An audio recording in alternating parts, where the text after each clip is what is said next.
നമസ്കാരം, ഞാൻ കുടപിടിച്ച ബൈജു നായർ. നമ്മുടെ ചാനലിലേക്ക് സ്വാഗതം. കുടപിടിക്കാൻ രക്ഷയില്ലാത്ത അവസ്ഥയാണ്. കാരണം കേരളത്തിലെ കുറച്ച് ദിവസങ്ങളായിട്ട് കനത്ത മഴ തുടരുകയാണ്. കനത്ത മഴയിൽ ധാരാളം ആൾക്കാർ ദുരിതം അനുഭവിക്കുന്നുണ്ട്. അവരോടെല്ലാവരോടും ക്ഷമ ചോദിച്ചുകൊണ്ടാണ് ഈ പ്രോഗ്രാം അവതരിപ്പിക്കുന്നത്. കാരണം ഈ ഒരു ദുരിതം അനുഭവിക്കുന്നവർക്ക് പറ്റിയൊരു കാഴ്ചയല്ല കുടയും പിടിച്ചു നിന്നുകൊണ്ട് വാഹനം അവതരിപ്പിക്കുന്നത്. എന്തായാലും വേറെ രക്ഷയില്ലാത്തതുകൊണ്ടാണ്, ജീവിക്കാൻ മറ്റ് മാർഗ്ഗമില്ലാത്തതുകൊണ്ടുമാണ്. അപ്പോൾ എന്തായാലും നമ്മളിന്ന് കാണാൻ പോകുന്നത് ഏറ്റവും പുതിയ കിയ സിറോസ് EV ആണ്. കിയ സിറോസ് നമ്മൾ ആദ്യമായി ഓടിച്ച് ഡൽഹിയിലാണ്. ഇതിൻ്റെ ഐസ് വേർഷനായിരുന്നു. അന്ന് ഞാൻ പറഞ്ഞു ഇത് വലിയ ഹിറ്റായി മാറാനുള്ള സാധ്യതയുണ്ടെന്നുള്ള കാര്യം. കാരണം ഇതിൻ്റെ രൂപം അത്ര രസകരമായ രൂപമാണ്. കൂടാതെ പിൻ സീറ്റിലെ കംഫർട്ട്, പിൻ സീറ്റിലെ ലെഗ് സ്പേസ് എല്ലാം ഈ സെഗ്മെൻറ്റിലെ ഏതൊരു വാഹനത്തെ അമ്പരപ്പിക്കുന്നതാണ്. അങ്ങനെയൊക്കെ ഞാൻ പ്രവചിച്ചെങ്കിലും എൻ്റെ പ്രവചനം ഫലിച്ചില്ല. അത്ര വലിയ ഹിറ്റൊന്നുമായില്ല സിറോസ്. കാരണം ഒരു കൺവെൻഷണൽ ലുക്കിൽ നിന്ന് വ്യത്യസ്തമായ ലുക്കുള്ള വാഹനങ്ങൾ ചില സമയത്തെ സ്വീകരിക്കപ്പെടാറുള്ളൂ. ഇന്ത്യക്കാർക്ക് അങ്ങനെ ഒരു പ്രശ്നമുണ്ട്. എന്തുകൊണ്ടോ ഇതിൻ്റെ രൂപം പലർക്കും ഇഷ്ടമായില്ല എന്ന് തോന്നുന്നു. എന്തായാലും മോശമല്ല വിൽപ്പനയെങ്കിൽ പോലും വലിയൊരു ഹിറ്റൊന്നും ആയില്ല.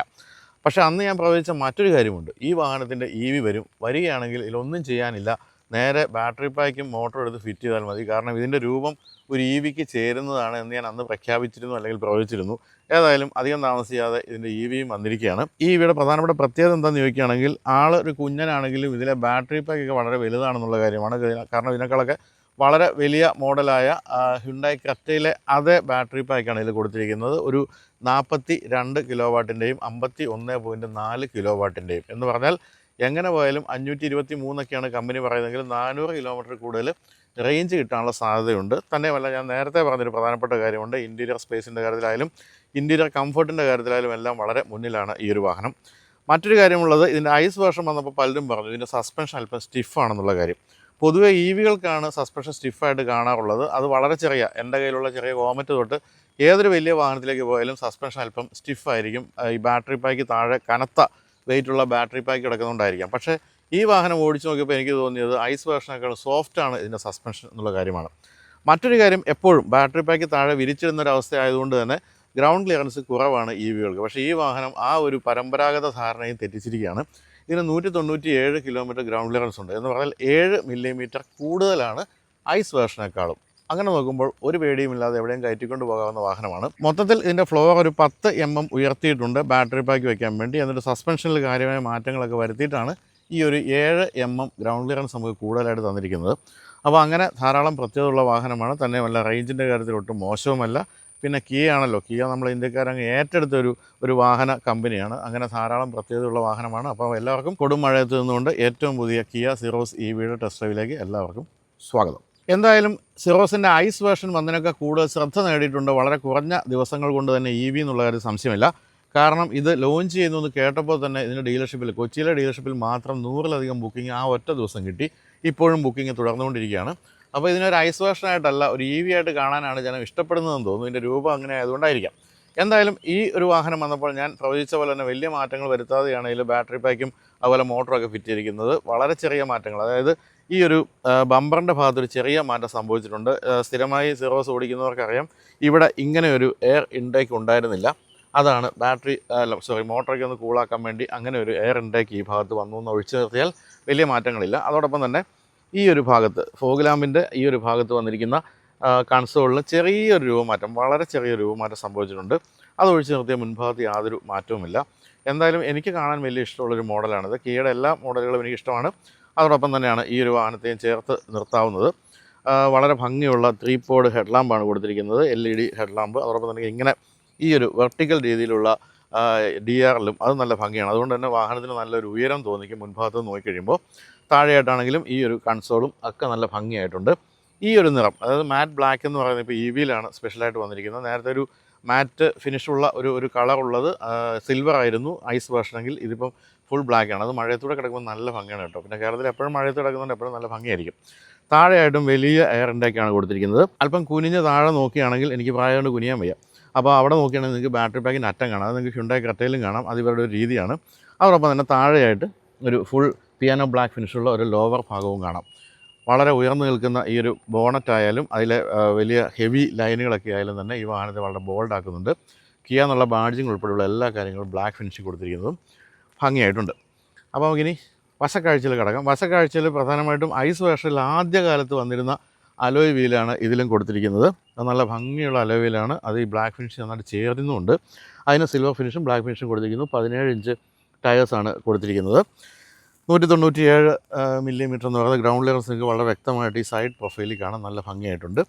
അതോടൊപ്പം തന്നെ ഫ്ലഷ് ഡോർ ഹാൻഡിലും ഈ സൈഡ് വ്യൂ മിറേഴ്സിനും ബ്ലാക്ക് ഫിനിഷ്, അതിൽ ടേൺ ഇൻഡിക്കേറ്റർ, കൂടാതെ ഐസ് വേർഷനിൽ കാണുന്നതിനേക്കാളും അല്പം കൂടി ചെറിയ ഒരു റൂഫ് റെയിലാണ് ഇതിൽ കൊടുത്തിരിക്കുന്നത്. അതിന് പിയാനോ ബ്ലാക്ക് ഫിനിഷ് കൊടുത്തിരിക്കുന്നു. ഗ്ലാസ് ഏരിയയാണ് ഈ വാഹനത്തിൻ്റെ മറ്റൊരു പ്രത്യേകത. നീണ്ട ഗ്ലാസ് ഏരിയ. ഈ ഭാഗത്തേക്ക് വരുമ്പോൾ വേണമെങ്കിൽ ടാറ്റ സീറയുടെ ആ ഒരു പിൻഭാഗവുമായിട്ടൊരു സാമ്യം ആരോപിക്കാം. താഴെയായിട്ട് വീണ്ടും പിയാനോ ബ്ലാക്ക് ഫിനിഷുള്ളൊരു ഭാഗമാണ് ആ ഒരു ക്ലാഡിങ് പോലെ പിന്നിലേക്ക് നീളുന്നത്. എന്തായാലും ഈ ഒരു ഷേപ്പുള്ള വാഹനം വേറെ ഇല്ല എന്നുള്ളൊരു പ്രത്യേകത തന്നെയാണ്. എനിക്ക് വളരെ ഇഷ്ടപ്പെട്ട ഷേപ്പുമാണ്. എന്തുകൊണ്ടോ ഇന്ത്യക്കാർക്ക് പൊതുവെ അത്രയ്ക്ക് അങ്ങോട്ട് പിടിച്ചിട്ടില്ല എന്നാണ് പറയാവുന്നത്. കോർണർ ഗ്ലാസ് ഉണ്ട്, അത്തരം കാര്യങ്ങളെല്ലാം തന്നെ കൊടുത്തിട്ടുണ്ട്. പിൻഭാഗമാണെങ്കിലും കീയുടെ മറ്റ് പല EVകളും അല്ലെങ്കിൽ പല SUVകളും ഒക്കെ ആയിട്ട് സാമ്യം ആരോപിക്കാവുന്ന ഒരു പിൻഭാഗമാണ്. ഇത് എക്സ്ലൈൻ എന്ന് പറയുന്ന ടോപ്പ് എൻഡ് മോഡലാണ്. അതിൻ്റെ ബാഡ്ജിങ് നമുക്ക് ഇവിടെ കാണാം.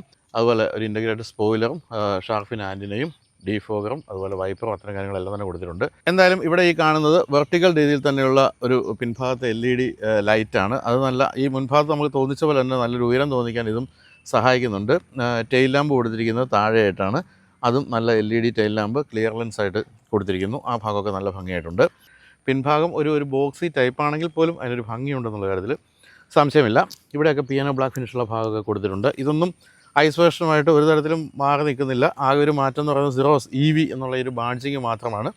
അത് നല്ല ഭംഗിയായിട്ടുണ്ട്. ബൂട്ട് സ്പേസ് ആണ് നോക്കേണ്ടത്. ബൂട്ട് സ്പേസ് ഒട്ടും തന്നെ മോശമാക്കിയിട്ടില്ല എന്നാണ് അറിയാൻ കഴിഞ്ഞത്. നോക്കാം. 390 ലിറ്ററാണ് ബൂട്ട് സ്പേസ്. പക്ഷേ മുൻഭാഗത്തെ സീറ്റുകൾ അല്പം മുന്നിലേക്ക്, ഇപ്പം പൂർണ്ണമായി സ്ലാൻഡ് ചെയ്ത് കിടക്കുന്നു. അല്പം മുന്നിലേക്കാണെങ്കിൽ 465 ലിറ്റർ ബൂട്ട് സ്പേസ് ഉണ്ട്. അത് മോശമല്ല. പിന്നെ സ്പെയർ ടയർ ഉണ്ടോ നോക്കട്ടെ. സ്പെയർ ടയർ ഉണ്ട്. പക്ഷേ അത് ഒരു ഫുൾ ടയറായിട്ടല്ല കൊടുത്തിരിക്കുന്നത്. സ്പേസ് സേവർ ടയറായിട്ടാണ് കൊടുത്തിരിക്കുന്നത്. അതായത് ഇത് വാഹനം പഞ്ചറാകുകയാണെങ്കിൽ കുറച്ച് ദൂരം ഓടിയെത്താവുന്ന രീതിയിലുള്ള ടയറാണ് കൊടുത്തിരിക്കുന്നത്. അപ്പോൾ എന്തായാലും നമുക്കിത് ഇലക്ട്രിക്കലി ക്ലോസ് ചെയ്യുകയും ചെയ്യാം. അപ്പോൾ ഇതൊക്കെയാണ് ഏറ്റവും പുതിയ കിയ സിറോസ് EVയുടെ വിശേഷങ്ങൾ. അപ്പോൾ കാഴ്ചയിൽ ഐസ് വേർഷനുമായിട്ട് വലിയ വ്യത്യാസങ്ങളൊന്നും നമ്മൾ കണ്ടില്ല. പക്ഷേ നല്ല ഭംഗിയുള്ള രൂപം, അതോടൊപ്പം തന്നെ ഈ നിറം ഇതും നല്ല ഭംഗിയായിട്ടുണ്ട്. അതുകൊണ്ട് തന്നെ ആയിരിക്കാം എനിക്ക് തോന്നുന്നു ബുക്കിംഗ് ഇത്രയധികം കൂടി വരുന്നത്. ഇതാണ് കേട്ടോ കീ പോക്കറ്റ് കിടക്കുമ്പോൾ ആൾക്കാർ ഇത് എന്താണ് ഈ കിടക്കുന്നത്. ഇതാണ് കീയൊക്കെ നല്ല ഭംഗിയായിട്ടുണ്ട്. കീ മാത്രമല്ല, ഇപ്പോൾ ഇതിൻ്റെ ഈ ബൂട്ട് തുറന്നപ്പോൾ ഉള്ളിലേക്കുള്ള കാഴ്ച കണ്ടപ്പോഴത്തേക്കും ശ്യാം പറയായിരുന്നു ഒരു വാഹനം കണ്ട് ക്രഷ് അടിച്ചെന്ന്. ഇൻറ്റീരിയർ ഉണ്ട്, അത്രയും മനോഹരമായ നിറങ്ങളൊക്കെയാണ് ഇൻറ്റീരിയറിൽ കൊടുത്തിരിക്കുന്നത്. അപ്പോൾ റേഞ്ചിൻ്റെ കാര്യത്തിൽ മോശമല്ല. അതുപോലെ ഗ്രൗണ്ട് ക്ലിയറൻസ് അത്തരം കാര്യങ്ങളിലൊക്കെ ഐസ് വേർഷന് മുന്നിൽ നിൽക്കുന്ന ഈ വാഹനത്തിൻ്റെ ഇൻറ്റീരിയർ നമുക്കിനി കാണാം.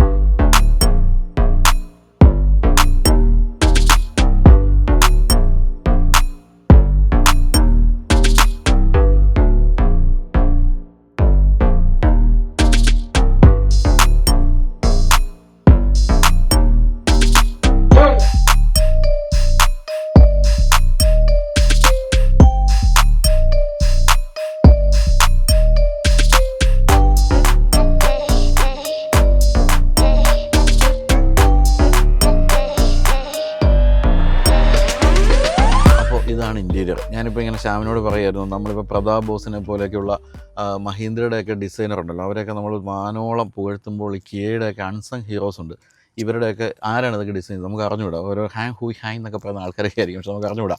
എന്നാലും എന്ത് ഗംഭീരമായ ഡിസൈനാണ്, എക്സ്റ്റീരിയർ ആയാലും ഇൻറ്റീരിയർ ആണ് ചെയ്തു വെച്ചിരിക്കുന്നത്. ശ്യാം, ഇതിൽ ലൈറ്റ് വേണോ? ലൈറ്റ് വേണമെങ്കിൽ പനോരമിക് സൺറൂഫാണ് അങ്ങേ അറ്റം വരെ. ഇതിൻ്റെ ഈ പാനൽ ചാടി വെളിയിൽ പോകാൻ തോന്നുന്നു, ആ രീതിയിൽ പോവാം പുറകോട്ട്. അത്രയ്ക്ക് ഗംഭീരമായ സൺറൂഫുണ്ട്. എന്തായാലും എനിക്ക് ഏറ്റവും ഇഷ്ടപ്പെട്ടത് ഇതിൻ്റെ കളേഴ്സ്. ഇതിൻ്റെ കളർ കോമ്പിനേഷൻ എന്ന് പറഞ്ഞാൽ ഗംഭീരം, നല്ല തകർപ്പനാണ്. ഈ ഒരു ഗ്രീനിഷ് ഒരു നിറവും അതോടൊപ്പം തന്നെ ബ്ലാക്ക് ഫിനിഷും അതെല്ലായിടത്തും തുടരുന്നുണ്ട്. ആ രണ്ട് ഫിനിഷും ഗംഭീരമായിട്ടുണ്ട്. എന്താ പറയുക, വളരെ പ്രീമിയം ലുക്ക് സമ്മാനിക്കുന്നുണ്ട്. എന്തായാലും സിറോസിൻ്റെ ഐസ് വേർഷൻ ഉപയോഗിക്കുന്നവർക്ക് ഉൾഭാഗത്തേക്ക് കയറുമ്പോഴാണ് മാറ്റം പ്രധാനമായിട്ടും ഫീൽ ചെയ്യാൻ പോവുക. കാരണം ഇൻറ്റീരിയറിൽ കാര്യമായ മാറ്റമുണ്ട്. പ്രത്യേകിച്ച് സെൻട്രൽ കൺസോളിൻ്റെ ഭാഗത്ത്. സെൻട്രൽ കൺസോളിൽ ധാരാളം സാധനങ്ങൾ, ചെറിയ ചെറിയ സാധനങ്ങൾ, മേക്കപ്പ് കിറ്റുകൾ, അങ്ങനെയുള്ള ചെറിയ സാധനങ്ങളെല്ലാം സൂക്ഷിക്കാൻ ഇഷ്ടം പോലെ സ്ഥലമാണ് കൊടുത്തിരിക്കുന്നത്. ഈ ഒരു കൺസോൾ, ഈ ഒരു ഡ്രൈവർ സൈഡിലെ കൺസോൾ ഇവിടെ കൊണ്ട് അവസാനിക്കുന്നു. ഈ ഭാഗത്ത് മുഴുവൻ നിങ്ങൾക്ക് സാധനങ്ങൾ സൂക്ഷിക്കാം. അതുകൂടാതെ ഇവിടെ ഫോൺ വയർലെസ് ചാർജിങ് പാഡ് കൊടുത്തിട്ടുണ്ട്. ഇവിടെ വേണമെങ്കിൽ മൊബൈൽ ഫോൺ സൂക്ഷിക്കാം. ഇവിടെ ധാരാളം സാധനങ്ങൾ സൂക്ഷിക്കാം. ഇവിടെയും നിങ്ങൾക്ക് കപ്പ് ഹോൾഡർ ഉണ്ട്. 2 കപ്പ് ഹോൾഡേഴ്സ് കൊടുത്തിരിക്കുന്നു. അത് വേണ്ടെങ്കിൽ ഇതൊന്ന് പ്രസ് ചെയ്താൽ കൃത്യമായി ചെറിയ കപ്പ്, വലിയ കപ്പ് രണ്ടും വയ്ക്കാൻ സാധിക്കും. അത് വേണ്ടാന്നുണ്ടെങ്കിൽ ക്ലോസ് ചെയ്ത് വെച്ച് കഴിഞ്ഞാൽ ആ ശല്യമൊന്നുമില്ല. ഇവിടെ വീണ്ടും നിങ്ങൾക്ക് വേണമെങ്കിൽ മൊബൈൽ ഫോൺ സൂക്ഷിക്കാം. അതുപോലെ നല്ലൊരു ആംറസ്റ്റ്, അതിന് താഴെ വീണ്ടും സ്റ്റോറേജ് സ്പേസ് ഉണ്ട്. പിന്നെ നല്ല ഭംഗിയുള്ള ഡാഷ്ബോർഡ്. നല്ല 3-4 ലെയറായിട്ടുള്ള ഡാഷ്ബോർഡ്. അതിൽ ചെറിയ ടെക്സ്റ്റേഴ്സൊക്കെ കൊടുത്ത് അത് ഭംഗിയായിട്ടുണ്ട്. പിയാനോ ബ്ലാക്ക് ഫിനിഷും ഉണ്ട്, സ്റ്റീൽ ഫിനിഷുണ്ട്. പിന്നെ ഇവിടെയാണ് ഏറ്റവും ഭംഗിയുള്ള കാര്യം, അത് സ്ക്രീനുകളാണ്. അതായത് 12.3 ഇഞ്ചിൻ്റെ 2 സ്ക്രീനുകൾ, അതിൻ്റെ നടുക്കൊരു 5 ഇഞ്ചിൻ്റെ ഈ ഒരു ഓട്ടോമാറ്റിക് ക്ലൈമറ്റ് കൺട്രോളിൻ്റെ മാത്രമായിട്ടുള്ള ഒരു സ്ക്രീൻ കൊടുത്തിരിക്കുന്നു. അതെല്ലാം നല്ല രസകരമായിട്ടുണ്ട്. നല്ല ഭംഗിയുള്ള നല്ല റെസൊല്യൂഷനുള്ള സ്ക്രീനാണ്. അതോടൊപ്പം തന്നെ നല്ല ക്ലാരിറ്റി ഉണ്ട്, എല്ലാം വളരെ കൃത്യമാണ്. അപ്പോൾ ഇതിൽ ആപ്പിൾ കാർപ്ലേയും ആൻഡ്രോയിഡ് ഓട്ടോയും പോലുള്ള കാര്യങ്ങൾ, ഹാർമൻ ഗാർഡൻ്റെ ഒരു 8 സ്പീക്കർ മ്യൂസിക് സിസ്റ്റം, അതിൻ്റെ സബ് വൂഫർ ബൂട്ടി കൊടുത്തിട്ടുണ്ട്, മറ്റൊരു സ്പീക്കർ ഇവിടെയും കൊടുത്തിട്ടുണ്ട്. അങ്ങനെ നല്ലൊരു മ്യൂസിക് സിസ്റ്റമാണ് കൊടുത്തിരിക്കുന്നത്. പിന്നെ 360 ഡിഗ്രി ക്യാമറ അതൊന്നും പറയേണ്ടതല്ല, അതിൻ്റെ സ്വിച്ചാണ് നമ്മൾ ഈ കൺസോളിൻ്റെ അറ്റത്ത് കാണുന്നത്. അത് പ്രസ് ചെയ്യുമ്പോൾ പലതരത്തിലുള്ള വിഷ്വലുകൾ നിങ്ങൾക്ക് കാണാവുന്നതാണ്. അതൊക്കെ പിന്നെ കീയുടെ കാര്യത്തിൽ പിന്നെ പറയേണ്ട കാര്യമില്ല, അതെല്ലാം അതിനകത്ത് കൊടുത്തിരിക്കുന്നു. പിന്നെ ധാരാളം മീഡിയയുടെ കാര്യത്തിലായാലും അത്തരത്തിലുള്ള FM, സൗണ്ട് ഓഫ് നേച്ചർ. ഞാൻ ഒരിക്കൽ പറഞ്ഞാൽ നമ്മൾ ഭാര്യയായിട്ട് വഴക്കിട്ടൊക്കെ പോകുമ്പോഴത്തേക്കും മനസ്സൊന്ന് ശാന്തമാക്കാൻ വേണ്ടി പലതരത്തിലുള്ള സൗണ്ടുകൾ, നേച്ചറിൻ്റെ സൗണ്ടൊക്കെ കേൾക്കാനുള്ള സമയമാണ്. അപ്പോൾ എപ്പോഴും കേൾക്കേണ്ടി വരുമല്ലേ, ഭർത്താക്കന്മാരോട് ചോദിച്ചാൽ അങ്ങനെ തന്നെ പറയും. പിന്നെ നല്ല ഗംഭീരമായ ഒരു നാവിഗേഷൻ, അതോടൊപ്പം മീഡിയ, EVക്ക് ഒരു ഡെഡിക്കേറ്റഡ് ഒരു സംഭവം തന്നെയുണ്ട്. നിങ്ങൾക്ക് ബാറ്ററിയുടെ പല തരത്തിലുള്ള കാര്യങ്ങളിൽ മനസ്സിലാക്കാം. എത്രയാണ് ഇപ്പോൾ 403 കിലോമീറ്ററോളമുള്ള റേഞ്ച് ബാക്കിയുണ്ട്. അത് AC ഓഫാണെങ്കിൽ, കണ്ടോ, AC ഉണ്ടെങ്കിൽ 380. എത്ര കൃത്യമായിട്ടാണ് കാര്യങ്ങൾ കാണിക്കുന്നത്, യാതൊരു പ്രശ്നമില്ല. സുതാര്യമാണ്, നമ്മുടെ ഗവൺമെൻറ്റിൻ്റെ നയം സുതാര്യമാണെന്ന് പറഞ്ഞ പോലെയാണ്. അതുപോലെ ചാർജിങ് സ്റ്റേഷൻ എവിടെയാണ്, ഓരോ തരത്തിലുള്ള ബാറ്ററി കെയർ, അത്ര എല്ലാ കാര്യങ്ങളും അതിലുണ്ട്. പിന്നെ വീണ്ടും നമ്മൾ തിരിച്ചു പോവുകയാണെങ്കിൽ ഹോമിലേക്ക് തിരിച്ചു പോവുകയാണെങ്കിൽ പിന്നെ ഫോണുമായിട്ടുള്ള ബന്ധപ്പെട്ട കാര്യങ്ങൾ, phone projection, car wash mode, share destination, weather settings, value mode, diagnostics, notification, online manual, എല്ലാ കാര്യങ്ങളും കൊടുത്തിട്ടുണ്ട്. പിന്നെ കീ ആയതുകൊണ്ട് ഞാനത് കണ്ടമാനം പറഞ്ഞ് നിങ്ങളെ ബോറടിപ്പിക്കുന്നില്ല, എല്ലാ കാര്യങ്ങളും അതിലുണ്ട്. താഴെയായിട്ട് വരുമ്പോൾ ഈ ഒരു സ്ക്രീനിൽ ഞാനിപ്പോൾ കാണിച്ച പോലെ അതിൻ്റെ ഹോം സ്ക്രീന്, മാപ്പ്, അത്തരം കാര്യങ്ങളെല്ലാം വളരെ എളുപ്പത്തിൽ നിങ്ങൾക്ക് ഈ ഒരു സ്വിച്ചിലും കൈകാര്യം ചെയ്യാം. ഇവിടെ വരുമ്പോൾ ഇതൊക്കെ ക്ലൈമറ്റ് കൺട്രോളിൻ്റെ മോഡുകളൊക്കെയാണ്. പലതരത്തിൽ നമ്മുടെ മുഖത്തേക്കും കാലിലേക്കും നെഞ്ചിലേക്കും ഒക്കെ കാറ്റടിക്കണമെങ്കിൽ ഇവിടെയൊക്കെയാണ് നിങ്ങൾ ചെയ്യേണ്ടത്. ടെമ്പറേച്ചർ സെറ്റിങ്സ് ഇവിടെ കൊടുത്തിരിക്കുന്നു. ഇവിടെ ധാരാളം ചാർജിങ് പോയിൻറ്റുകളുണ്ട്. 12 വോൾട്ടിൻ്റേത്, 100 വാട്ടിൻ്റേത്, അതുപോലെ തന്നെ ഇവിടെ C ടൈപ്പ് ചാർജർ, അത്തരം കാര്യങ്ങളെല്ലാം തന്നെ കൊടുത്തിട്ടുണ്ട്. പിന്നെ ഇവിടെ വയർലെസ് ഫോൺ ചാർജർ കൊടുത്തിരിക്കുന്നു. എന്തായാലും സ്പേസിൻ്റെ കാര്യം നിങ്ങൾക്ക് ഇവിടെ നോക്കുമ്പോൾ തന്നെ മനസ്സിലാവും എത്രത്തോളം സാധനങ്ങൾ സൂക്ഷിക്കാൻ പറ്റുന്നുള്ള കാര്യം. അത് തീർച്ചയായിട്ടും വളരെ ഗംഭീരമായ കാര്യമാണ്. പിന്നെ സ്റ്റിയറിംഗ് വീലിലേക്ക് വരുമ്പോൾ സ്റ്റിയറിംഗ് വീലിൻ്റെ അഡ്ജസ്റ്റ്മെൻറ്റുകൾ നമുക്ക് ഹൈറ്റ് മാത്രമാണ് അഡ്ജസ്റ്റ് ചെയ്യാൻ സാധിക്കുക. പിന്നെ ഇവിടെ റീജനറേറ്റീവ് ബ്രേക്കിങ്ങിൻ്റെ ആ ലെവലുകൾ അഡ്ജസ്റ്റ് ചെയ്യാൻ വേണ്ടി പാഡിൽ ഷിഫ്റ്റേഴ്സ് പോലെ ഉള്ള ഭാഗം കൊടുത്തിട്ടുണ്ട്. സ്റ്റിയറിംഗ് വീല് തന്നെ നല്ല കാണാൻ നല്ല ഭംഗിയുണ്ട്. ഈ ഒരു ഗ്രീൻ നിറമൊക്കെ നല്ല ഭംഗിയായിട്ടുണ്ട്. ഇവിടെ ഡ്രൈവ് മോഡുകളാണ്. ഇവിടെ നമ്മൾ മാറുമ്പോൾ ഇക്കോ, നോർമൽ, സ്പോർട്ട് 3 മോഡുകൾ അവിടെ കാണാം. ഈ സൈഡിൽ ക്രൂയിസ് കൺട്രോളിൻ്റെ മറ്റു സ്വിച്ചുകളും, ഈ ഭാഗത്തേക്ക് വരുമ്പോഴത്തേക്കും വോളിയം കൺട്രോൾ സ്വിച്ചുകളൊക്കെയാണ്. പിന്നെ റൈറ്റ് സൈഡ് താഴെയായിട്ടാണ് ഇതാണ് വാഹനം ഓൺ ചെയ്യാനുള്ള സ്വിച്ച്. അതോടൊപ്പം തന്നെ ഗിയർ സെലക്ടറും ഇവിടെയാണ് കൊടുത്തിരിക്കുന്നത്. ബെൻസൊക്കെ പണ്ട് കാലത്ത് കൊണ്ടുവന്ന സംഭവം, അത് ഇപ്പോൾ കിയയും പല വാഹനങ്ങളും ഉപയോഗിക്കുന്നുണ്ട്. പക്ഷേ ഈ ലൈറ്റിൻ്റെയും അതുപോലെ തന്നെ വൈപ്പറിൻ്റെയും മറ്റു സ്വിച്ചുകളൊക്കെ പരമ്പരാഗതമായ രീതിയിൽ തന്നെ കൊടുത്തിരിക്കുന്നു. ഇവിടെ 12.3 ഇഞ്ചിൻ്റെ ആ ഒരു ഡ്രൈവർ ഡിസ്പ്ലേ ആണ്. അതിൽ നാവിഗേഷൻ ഉൾപ്പെടെയുള്ള കാര്യങ്ങളൊക്കെ എല്ലാം കാര്യമായിട്ട് കൊടുത്തിരിക്കുന്നു. വളരെ ക്ലാരിറ്റിയുള്ള സംഭവമാണ്. ഇപ്പോൾ 76% ചാർജ് ഉള്ളപ്പോഴാണ് നമുക്കിവിടെ 379 കാണിക്കുന്നത്. അതാണ് ഞാൻ പറഞ്ഞത്, എങ്ങനെയായാലും ഒരു 400+ റേഞ്ച് കിട്ടും ഈ ടോപ്പ് എൻഡ് ബാറ്ററി പാക്കിൻ്റെ മോഡലിലേക്ക് വരുമ്പോൾ എന്നുള്ള കാര്യത്തിൽ സംശയമില്ല. ഇനി ഈ സൈഡിലേക്ക് വരുമ്പോൾ സീറ്റ് വെൻറ്റിലേഷൻ സ്വിച്ച് ഇവിടെയാണ് കൊടുത്തിരിക്കുന്നത്. മുൻഭാഗത്തെ രണ്ട് സീറ്റിലും വെൻറ്റിലേറ്ററാണ്. ഇവിടെയൊക്കെ നല്ല ഭംഗിയുള്ള കൺസോള്, അതിൽ സൈഡ് വ്യൂ മിറേഴ്സിൻ്റെയൊക്കെ അഡ്ജസ്റ്റബിൾ ഫോൾഡിംഗ് ഒക്കെ കൊടുത്തിരിക്കുന്നു. ഇവിടെയൊക്കെ ആംബിയൻ ലൈറ്റിംഗ് കാണാം. ആംബിയൻ ലൈറ്റിംഗ് ധാരാളം ആംബിയൻ ലൈറ്റിങ്ങുകളുണ്ട്, പല കളേഴ്സുണ്ട്. അത് ഇപ്പോൾ റെഡാണ് നമ്മളിവിടെ കാണുന്നത്. നല്ലൊരു ആംബ്രസ്റ്റ് ഇവിടെ കൊടുത്തിരിക്കുന്നു. ഇവിടെ ഓട്ടോ ഹോൾഡിൻ്റെ സ്വിച്ച് ഇവിടെ കാണാം. എന്തായാലും സീറ്റിൻ്റെ ഹൈറ്റ് ഉൾപ്പെടെയുള്ള കാര്യങ്ങളെല്ലാം ഇലക്ട്രിക്കലി അഡ്ജസ്റ്റ് ചെയ്യാമെന്നുള്ളത് കൊണ്ട് തന്നെ നമുക്ക് സുഖമായൊരു സീറ്റിംഗ് പൊസിഷൻ കണ്ടെത്താൻ ബുദ്ധിമുട്ടില്ല. അപ്പോൾ എല്ലാ തരത്തിലും സ്നേഹിച്ച് പോകുന്ന ഇൻറ്റീരിയറാണ്. ശ്യാം പറഞ്ഞ പോലെ ക്രഷ് അടിക്കുന്ന ഇൻറ്റീരിയറാണെന്നാണ് പറയേണ്ടത്. ഇനി ഡോർ പാഡിലേക്ക് പോയാലും അതൊരു പീസ് ഓഫ് ആർട്ട് ആണെന്ന് പറയാവുന്ന രീതി നല്ല രസമായിട്ട് കൊടുത്തിരിക്കുന്നത്. അതിൻ്റെ ആ ഗ്രീനും അതിനെയും ബ്ലാക്കിനും കൂടെ വേർതിരിക്കുന്ന ആ ഒരു പിയാനോ ബ്ലാക്ക് ഒരു സ്ട്രിപ്പ്, അതിൽ വെൻറ്റിലേറ്റർ സീറ്റിൻ്റെ സ്വിച്ച്, നല്ല ആംറസ്റ്റ്, 2-3 ബോട്ടിൽ വയ്ക്കാവുന്ന സ്പേസ്, അതിൽ കുടം ഫിറ്റ് ചെയ്യാൻ മറ്റൊരു സ്പേസ്, ഹാർമൻ ഗാർഡൻ്റെ ഒരു സ്പീക്കർ, അങ്ങനെ ഇഷ്ടംപോലെ കാര്യങ്ങളാണ് കൊടുത്തിരിക്കുന്നത്. പിന്നെ എടുത്തു പറയേണ്ട കാര്യം എന്ന് പറഞ്ഞാൽ സീറ്റിൻ്റെ കംഫർട്ടാണ്. സീറ്റ് കാണുമ്പോൾ തന്നെ അറിയാം, ഇരുന്നില്ലേ പോലും അറിയാം അതിൻ്റെ കംഫർട്ട് എത്രത്തോളം ഉണ്ടാകും. ആ രീതിയിൽ കംഫർട്ടബിൾ സീറ്റാണ്, നല്ല ഗ്രിപ്പുള്ള സീറ്റ്, അങ്ങനെ സുഖമായിട്ട് ഇരിക്കാം. അതിൻ്റെ കളറൊക്കെ നല്ല രസമുണ്ട്. പക്ഷേ മുൻഭാഗത്ത് ഡ്രൈവർ സീറ്റിന് മാത്രമേ ഇലക്ട്രിക്കൽ അഡ്ജസ്റ്റ്മെൻറ്റ് കൊടുത്തിട്ടുള്ളൂ. ഇതിന് പരമ്പരാഗതമായ രീതിയിൽ നീക്കുന്ന അഡ്ജസ്റ്റ്മെൻറ്റൊക്കെ കൊടുത്തിട്ടുള്ളൂ. എങ്കിൽ പോലും മോശമല്ല, ഡ്രൈവർ സീറ്റിന് നല്ല അഡ്ജസ്റ്റ്മെൻറ്റുകളൊക്കെയാണ് കൊടുത്തിരിക്കുന്നത്. ഹൈറ്റ് ഉൾപ്പെടെയുള്ള കാര്യങ്ങളും എല്ലാം തന്നെ നമുക്ക് അഡ്ജസ്റ്റ് ചെയ്യാം. ഹൈറ്റ് പക്ഷേ മാനുവലി ആയിട്ട് അഡ്ജസ്റ്റ് ചെയ്യേണ്ടത്. ബാക്കി എല്ലാ കാര്യങ്ങൾക്കും ഇലക്ട്രിക്കൽ അഡ്ജസ്റ്റ്മെൻറ്റാണ് കൊടുത്തിരിക്കുന്നത്. അപ്പോൾ ഇത്രയും ഭംഗിയുള്ള ഇൻറ്റീരിയർ അടുത്ത കാലത്ത് കണ്ടിട്ടില്ല എന്ന് പ്രഖ്യാപിച്ചുകൊണ്ട് ഞാൻ പിൻഭാഗത്തേക്ക് പോകാം. അപ്പോൾ EVകളുടെ കാര്യത്തിൽ പ്രധാനപ്പെട്ട ഒരു പ്രശ്നമായിട്ട് നമ്മൾ എപ്പോഴും കാണുന്നത് പിൻഭാഗത്തെ സീറ്റ്, അതായത് പ്ലാറ്റ്ഫോം എപ്പോഴും താഴെ ബാറ്ററി പാക്ക് ഉള്ളതുകൊണ്ട് ഉയർന്നിരിക്കുകയായിരിക്കും. അപ്പോൾ തൈ സപ്പോർട്ട് കുറവായിരിക്കും എന്നുള്ളതാണ്. അപ്പോൾ എല്ലാ EVകളുടെയും നമ്മൾ പിൻഭാഗത്ത് കയറുന്നത് അങ്ങനെ കുറ്റം പറയാറുണ്ട്. അപ്പോൾ ഇന്നും നമുക്ക് കുറ്റം പറയാൻ സാധിക്കണേ ദൈവമേ എന്നൊരു മലയാളി എന്നുള്ള നിലയ്ക്ക് ആഗ്രഹിച്ചുകൊണ്ട് ഞാൻ കയറിയിരിക്കട്ടെ. പക്ഷേ കുഴപ്പമില്ല കേട്ടോ, വിചാരിച്ച പോലെ കുറ്റം പറയാനില്ല, അതൊരു സങ്കടമായിപ്പോയി. എന്തായാലും കുറച്ച് ഒരു അല്പം കൂടി ആകാമായിരുന്നു തൈ സപ്പോർട്ടെന്ന് വേണമെങ്കിൽ തോന്നാമെന്ന് മാത്രമേ ഉള്ളൂ. പക്ഷേ കാല് നീട്ടി വെച്ച് കഴിഞ്ഞാൽ പക്ക നല്ല ഗംഭീരമായ തൈ സപ്പോർട്ട് തന്നെയാണ് കൊടുത്തിരിക്കുന്നത്. അത് ഈ ഭാഗം നമുക്കറിയാം ഉരുട്ടിയെടുത്തിരിക്കുന്ന ഈ ഒരു അറ്റം എന്ന് പറയുന്ന തൈ സപ്പോർട്ടാണ് കാണിക്കുന്നത്. തീർച്ചയായിട്ടും കുഴപ്പമില്ല, നല്ലപോലെ ചാരിയിരിക്കാവുന്ന സീറ്റാണ്. പക്ഷേ ഇത്രയും ചാരണ്ട എന്നുണ്ടെങ്കിൽ അല്പം കൂടി നമുക്ക് ഉയർത്തി വയ്ക്കാം. അങ്ങനെയാണ് ഈ ബാക്കിൽ ബൂട്ട് സ്പേസും വർദ്ധിക്കുന്നത്. എന്തായാലും നല്ല ആംബ്രസ്റ്റാണ് കൊടുത്തിരിക്കുന്നത്. അതിൽ കപ്പ് ഹോൾഡേഴ്സ് കൊടുത്തിരിക്കുന്നു. ഈ നിറം എന്നെ ഹടാതെ ആകർഷിച്ചു കേട്ടോ, നല്ല രസമായിട്ടുണ്ട്. പിന്നെ പിൻഭാഗത്തേക്ക് വേണമെങ്കിൽ 2 സി ടൈപ്പ് ചാർജർ, പിൻഭാഗത്തേക്ക് AC വെൻ്റ്, ഇവിടെ മൊബൈലൊക്കെ സൂക്ഷിക്കാവുന്ന സ്ഥലം. ഫുൾ ഫ്ലാറ്റ് ഫ്ലോറാണ് കൊടുത്തിരിക്കുന്നത്, അതിൽ യാതൊരു പിശുക്കും കാണിച്ചിട്ടില്ല. ഇവിടെ മൊബൈലൊക്കെ വയ്ക്കാവുന്ന ഒരു ചെറിയ പോക്കറ്റ്, ഇവിടെ പേപ്പേഴ്സൊക്കെ വയ്ക്കാവുന്ന പോക്കറ്റ്. പിന്നെ നല്ല ഒരു ഗംഭീരമായ സൺ ബ്ലൈൻഡ്. ഇത് നമ്മൾ ഇന്നലെ ഷൂട്ട് ചെയ്ത നമ്മുടെ പുതിയ ബ്രസീൽ ഞാനത് പറയുണ്ടായി. ഇവരൊക്കെ ഇഷ്ടം പോലെ കാര്യങ്ങളാണ് കൊടുക്കുന്നത്. ഇത്തരത്തിലുള്ള സൺ ബ്ലൈൻഡൊക്കെ ഒന്ന് കൊടുക്കുന്നതിന് മാരുതിക്ക് ഒരു 150 രൂപയുടെ ചിലവേ ഉണ്ടാവുള്ളൂ. പക്ഷേ അത് ചെയ്യാറില്ല. അതൊക്കെ വളരെ ആവശ്യമാണ് ഇപ്പോഴത്തെ കാലത്ത്. ഒന്നുകിൽ മഴ അല്ലെങ്കിൽ കനത്ത ചൂടാണല്ലോ കേരളത്തിലൊരവസ്ഥ എന്ന് പറയുന്നത്. അപ്പോൾ എന്തായാലും 3 പേർക്ക് സുഖമായിരിക്കാം, കാല് നീട്ടി വെച്ചിരിക്കാം. വളരെ ഫ്ലാറ്റായിട്ടുള്ള ഫ്ലോറാണ് കൊടുത്തിരിക്കുന്നത്. അത്തരം കാര്യങ്ങളെല്ലാം പക്കയാണ്. ഡോർ പാഡിലേക്ക് പോയാൽ ഒരു സിംഗിൾ ബോട്ടിൽ വയ്ക്കാം. നല്ല ആംബ്രസ്റ്റ് ഉണ്ട്. അതോടൊപ്പം തന്നെ നല്ല ഭംഗിയുള്ള കളേഴ്സൊക്കെ കൊടുത്തിരിക്കുന്നു. പിന്നെ ഞാൻ പറഞ്ഞില്ലേ, ബൂട്ടിലേക്ക് പോലും കടന്നു നിൽക്കുന്ന രീതിയിൽ അത്രയും ഗംഭീരമായ പനോരമിക് സൺറൂഫ്. ഇതും ബ്രസയുടെ കാര്യത്തിൽ ഒരു നെഗറ്റീവാണ്. അവർക്ക് ഇപ്പോഴും സിംഗിൾ പെയിൻ സൺറൂഫേ കൊടുത്തിട്ടുള്ളൂ. അതൊക്കെ കൊടുക്കണം. കാരണം വെച്ചാൽ ഈ കിയയും അതുപോലെ ഹ്യുണ്ടായി, MG ഇങ്ങനെയുള്ള കമ്പനികളെല്ലാം ഇതുപോലെ ഫീച്ചേഴ്സ് കൊടുക്കുമ്പോൾ നമ്മുടെ സ്വന്തം മാരുതിക്കകത്ത് കയറുമ്പോൾ ഫീച്ചേഴ്സ് കുറവാണ് ഒരു തോന്നലുണ്ടാകുന്നുള്ള ഒരു സംശയമില്ല. അതുകൊണ്ട് മാരുതിയും ഒപ്പം പിടിക്കണം എന്നാണ് ഒരു ഇന്ത്യക്കാരൻ എന്നുള്ള നിലയ്ക്കുള്ള എൻ്റെ അഭ്യർത്ഥന. അപ്പോൾ ഇത്രയൊക്കെയാണ് എക്സ്റ്റീരിയർ ഇൻറ്റീരിയർ കാഴ്ചകൾ. അപ്പോൾ നമുക്കിനി കനത്ത മഴ വീണ്ടും വരുന്നുണ്ട്. അപ്പോൾ ഇതിൻ്റെ ഇടയ്ക്ക് നമുക്കൊന്ന് ഓടിച്ചോളാം.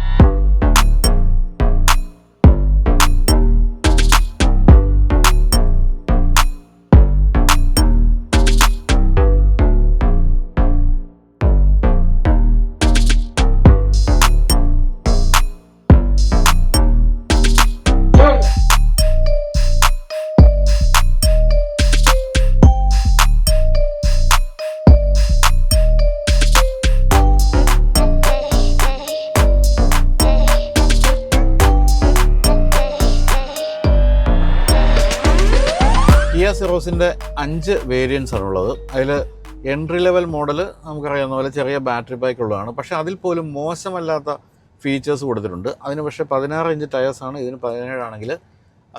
പക്ഷേ LED ലൈറ്റിങ് പോലുള്ള കാര്യങ്ങളും അതുപോലെ തന്നെ ഈവൻ സൺ ബ്ലൈൻഡ് പോലും, വിൻഡോകളിലെ സൺ ബ്ലൈൻഡ് പോലും ആ ഒരു ഫസ്റ്റ് മോഡൽ പോലും കൊടുത്തിട്ടുണ്ട്. അത്തരം കാര്യങ്ങളൊക്കെ മറ്റ് പല വാഹന നിർമ്മാതാക്കളും കണ്ടുപിടിക്കേണ്ട കാര്യമാണ്. പക്ഷേ ഈ വാഹനത്തിൻ്റെ കാര്യത്തിൽ ഇതാണ് ടോപ്പ് എൻഡ് മോഡൽ എക്സ്-ലൈൻ എന്ന് പറയുന്നത്. എക്സ്-ലൈൻ ഫുൾ ഫ്ലെഷ്ഡ് ആയിട്ടുള്ളൊരു ഫീച്ചേഴ്സിൻ്റെ കാര്യത്തിൽ അങ്ങനെയാണ്. ഞാനതിൽ പറയാൻ വിട്ടു ഒരു കാര്യം, ഇതിൻ്റെ ഡാഷ് ക്യാമാണ്. ഡാഷ് ക്യാമും ഇത്തരത്തിലുള്ള ഡാഷ് ക്യാമും മാരുതിയല്ല ഹ്യുണ്ടായും ഒക്കെയാണ് ആദ്യമായിട്ട് കൊണ്ടുവന്നത്. അതിന് മുമ്പ് നമ്മൾ വാങ്ങിച്ചു വെക്കണമായിരുന്നു. അത്തരം കാര്യങ്ങളിൽ പോലും ശ്രദ്ധിച്ചിട്ടുണ്ട്. പിന്നെ എയർ പ്യൂരിഫയർ പോലുള്ള കാര്യങ്ങളുണ്ട്. 4 വീലിലും ഡിസ്ക് ബ്രേക്ക് കൊടുത്തിട്ടുണ്ട്. അഡാസിൻ്റെ ലെവൽ 2 ഫീച്ചേഴ്സ് ഉണ്ട്. പക്ഷേ അത്തരത്തിലുള്ള ചില ഫീച്ചേഴ്സ് ഏറ്റവും ടോപ്പ് എൻഡ് മോഡലിലേക്ക് വരുമ്പോഴേ ഉള്ളൂ. അഡാസിൻ്റെ ലെവൽ 2 ഫീച്ചേഴ്സ്, ഡാഷ് ക്യാം, അങ്ങനെയുള്ള ചില കാര്യങ്ങൾ ടോപ്പ് എൻഡ് മോഡലിലേക്ക് ഉള്ളൂ എന്ന് മാത്രമേ ഉള്ളൂ. എന്തായാലും ഈ 20 ലക്ഷം രൂപ വില വരുന്ന എക്സ്ഷോറൂം വില വരുന്ന ഈ ഒരു ടോപ്പ് എൻഡ് മോഡൽ വാങ്ങിച്ചാൽ നിങ്ങൾക്ക് ഇപ്പോൾ ലൈഫ് ടൈം വാറണ്ടി കിട്ടുന്നുണ്ട്. അതോടൊപ്പം തന്നെ ഈ വാഹനത്തിന് ലൈഫ് ടൈം വാറണ്ടി വന്നപ്പോൾ ക്ലാവിസ്, ഇതിന് തൊട്ട് മുമ്പ് വന്ന ക്ലാവിസിനുമൊക്കെ ഇപ്പോൾ ലൈഫ് ടൈം വാറണ്ടി ആയിട്ട് മാറിയിട്ടുമുണ്ട്. അപ്പോൾ ഞാൻ തുടക്കത്തിൽ പറഞ്ഞ പോലെ നമ്മൾ കാരൻസ് ക്ലാവിസ് EVയിലും അതോടൊപ്പം തന്നെ ഹ്യുണ്ടായി ക്രെറ്റ EVയിലും കണ്ട അതേ ബാറ്ററി പാക്കുകൾ 42 കിലോ വാട്ടിൻ്റെയും 51.4 കിലോ വാട്ടിൻ്റെയും NMC ബാറ്ററി പാക്കുകൾ തന്നെയാണ് ഇതിലും കൊടുത്തിരിക്കുന്നത്. ഫ്രണ്ട് ആക്സിലിലെ സിംഗിൾ മോട്ടറാണ് വാഹനത്തെ ചലിപ്പിക്കുന്നത്. 135 HP ആണ് ഇതിൻ്റെ ചെറിയ ബാറ്ററി പാക്കിലെ മോട്ടറെങ്കിൽ. 171 HP ആണ് എക്സ്റ്റൻഡഡ് റേഞ്ച് വേർഷൻ നമ്മളിപ്പോൾ ഓടിച്ചുകൊണ്ടിരിക്കുന്ന ഈ ഒരു വാഹനത്തിലുള്ളത്. 255 ന്യൂട്ടൺ മീറ്റർ എന്ന് പറയുന്ന ടോർക്ക് 2 മോട്ടറുകൾക്കും ഒരുപോലെയാണ്. എന്തായാലും ഈ ടോപ്പ് എൻഡ് മോഡലിൽ 8.1 സെക്കൻഡ്സ് മതി 100 കിലോമീറ്റർ വേഗത എടുക്കാൻ. അതുപോലെ തന്നെ ഇക്കോ, നോർമൽ, സ്പോട്ട് 3 ഡ്രൈവ് മോഡുകളുണ്ട്.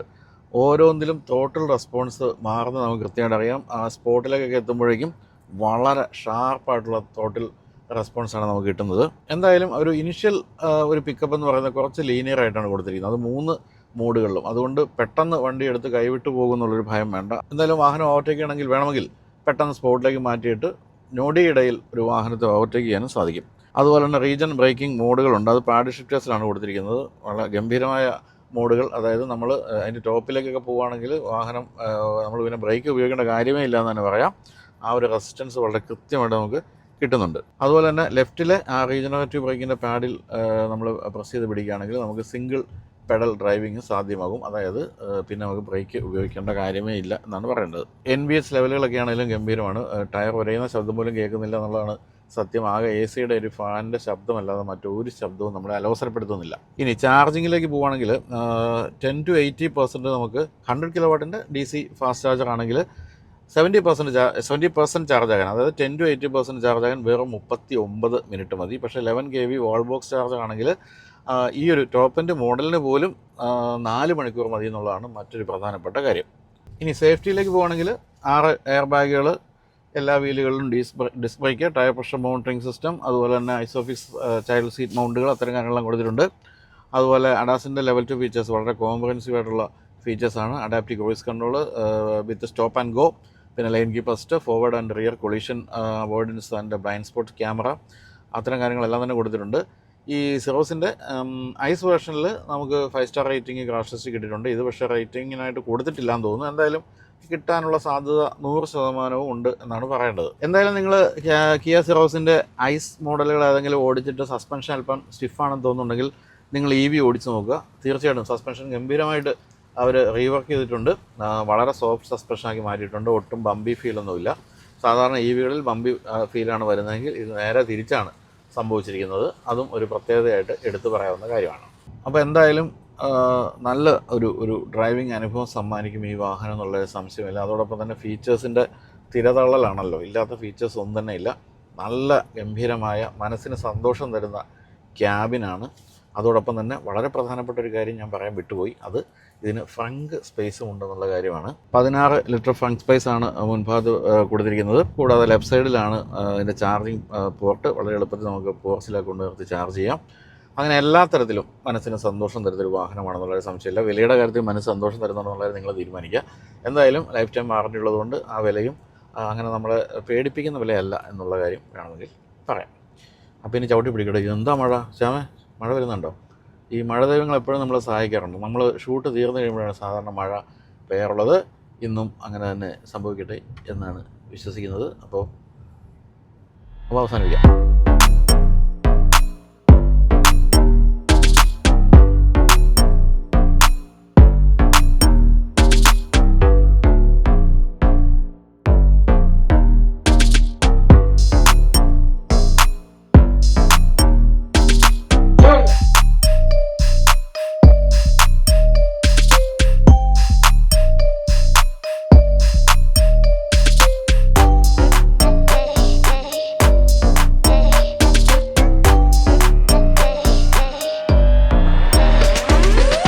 മഴയൊരു അല്പം മാറി നിൽക്കുമ്പോൾ നമുക്ക് അവസാനിപ്പിക്കാൻ തോന്നുന്നു. അപ്പോൾ വില പറയാം. വില ആരംഭിക്കുന്നത് 13.5 ലക്ഷം രൂപയിലാണ്. അതായത് 42 കിലോ-വാട്ടിൻ്റെ ബാറ്ററി പാക്കുള്ള ഏറ്റവും എൻട്രി ലെവൽ വേരിയൻറ്റിൽ. അത് 17 ലക്ഷം രൂപയാകും 51.4 കിലോ-വാട്ടിൻ്റെ ബാറ്ററി പാക്കുള്ള മോഡലിലേക്ക് എത്തുമ്പോൾ. പക്ഷേ നിങ്ങൾക്ക് ഫുള്ളി ലോഡഡ് എക്സ് ലൈൻ എന്ന് പറയുന്ന ഈ ഒരു മോഡലാണ് വേണ്ടതെങ്കിൽ 20 ലക്ഷം രൂപയാണ് അതിൻ്റെ എക്സ്-ഷോറൂം വില. പക്ഷേ മറ്റൊരു കാര്യമുണ്ട്, നിങ്ങളിത് വാങ്ങിച്ചിട്ട് കുറച്ച് കാലം കഴിഞ്ഞ് വിൽക്കാനാണ് തീരുമാനിക്കുന്നതെങ്കിൽ നിങ്ങൾക്ക് 80% വില തിരിച്ചു വരും 3 വർഷം കഴിയുമ്പോൾ കമ്പനി. പക്ഷേ നിങ്ങളത് വിൽക്കരുത്. നിങ്ങൾ തന്നെ ഫസ്റ്റ് ഓണർ തന്നെയാണ് നിങ്ങളെങ്കിൽ നിങ്ങൾക്ക് 80% വിലയ്ക്ക് കമ്പനി ഇത് തിരിച്ചെടുക്കുന്ന സ്കീമും കൂടിയുണ്ട്. അതായത് ഗംഭീരമായൊരു സ്കീമാണ്. പിന്നെ മറ്റൊരു കാര്യമുള്ളത് 15 വർഷം അല്ലെങ്കിൽ അൺലിമിറ്റഡ് കിലോമീറ്റർ വാറണ്ടിയും കൊടുക്കുന്നുണ്ട് ഇതിൻ്റെ ബാറ്ററിക്ക്. അത് മറ്റൊരു പ്രധാനപ്പെട്ട കാര്യം. ഇനി ഇതൊന്നുമില്ല, എൻ്റെ ഇത്രയൊന്നും പൈസ ഇല്ല സാറേ എന്നാണ് പറയുന്നതെങ്കിൽ നിങ്ങൾക്ക് ഇതിനെ ബാസ് സ്കീമിൽ എടുക്കാം. 7.99 ലക്ഷം രൂപ, അതായത് 8 ലക്ഷം രൂപയ്ക്ക് നിങ്ങൾക്ക് ഈ വാഹനത്തിൻ്റെ ബാസ് സ്കീമിൽ നിങ്ങൾക്ക് ഈ വാഹനം സ്വന്തമാക്കാം. പിന്നെ എത്രയായിരുന്നു, ഒരു മിനിറ്റ്, 3.3 രൂപ 30 പൈസ നിങ്ങൾ പെർ കിലോമീറ്റർ കൊടുക്കുകയാണെങ്കിൽ നിങ്ങൾക്ക് ഈ ഒരു വാഹനം സ്വന്തമാക്കാൻ സാധിക്കും. അപ്പോൾ അങ്ങനെ ബൈബാക്ക് സ്കീമുണ്ട്, ബാസ് സ്കീമുണ്ട്, കൂടാതെ ഇത്രയും ഗംഭീരമായ 15 വർഷം അല്ലെങ്കിൽ അൺലിമിറ്റഡ് ബാറ്ററി വാറൻറ്റിയും ഉണ്ട്. ഇതിലൊക്കെ എന്താ ചോദിക്കേണ്ടത്, എന്താ തരേണ്ടത്, ഇതിൽ എന്ത് ചോദിക്കാനാണ് എന്നാണ് എൻ്റെ ചോദ്യം. അപ്പോൾ എന്തായാലും വളരെ ഇഷ്ടപ്പെട്ട ഒരു വാഹനമാണ് ഇത്. കാരണം നമ്മൾ ഓടിക്കുമ്പോഴായാലും കാഴ്ചയിലായാലും ചില വാഹനങ്ങൾ നമ്മളെ ഹഠാതാകർഷിക്കുമെന്ന് ഞാൻ പറഞ്ഞല്ലോ, അത്തരത്തിലുള്ള ഒരു വാഹനമാണ്. തീർച്ചയായിട്ടും ഈ ഒരു സെഗ്മെൻറ്റിലെ വാഹനം ഒരു EV വാങ്ങിക്കാൻ നിങ്ങൾ ഉദ്ദേശിക്കുന്നുണ്ടെങ്കിൽ ഇതിനെ പരിഗണിക്കാം. ഇതിലും വലിയ ക്ലാവിസ് ആയാലും അല്ലെങ്കിൽ ക്രെറ്റയായാലും അതിലെല്ലാം ഉള്ള ബാറ്ററി പാക്കാണ് ചെറിയൊരു മോഡലിൽ കൊടുത്തിരിക്കുന്നത്. പണ്ട് നമ്മൾ പറയില്ല അമ്പലം ചെറുതാണെങ്കിലും പ്രതിഷ്ഠ വലുതാണെന്ന് എന്ന് പറഞ്ഞ പോലെയാണ് ഇതിൻ്റെ ബാറ്ററി പാക്കിൻ്റെ കാര്യം. അപ്പോൾ എല്ലാവർക്കും വീഡിയോ ഇഷ്ടപ്പെട്ടു എന്ന് കരുതുന്നു. ശ്യാമേ, പോകുമ്പോൾ കുടയെടുക്കാൻ മറക്കരുത് കേട്ടോ, അല്ലെ ഭാര്യ വീട്ടിൽ കയറ്റില്ല. അപ്പോൾ എല്ലാവരോടും നല്ലൊരു മഴയില്ലാത്ത ദിനങ്ങൾ ആശംസിക്കുന്നു. മഴ ദുരിതം അനുഭവിക്കുന്നവർക്ക് എല്ലാവർക്കും നമ്മുടെ എല്ലാവിധ സപ്പോർട്ടും ഉണ്ടാകും എന്ന് പറഞ്ഞുകൊണ്ട് അവസാനിപ്പിക്കുന്നു. ബൈ.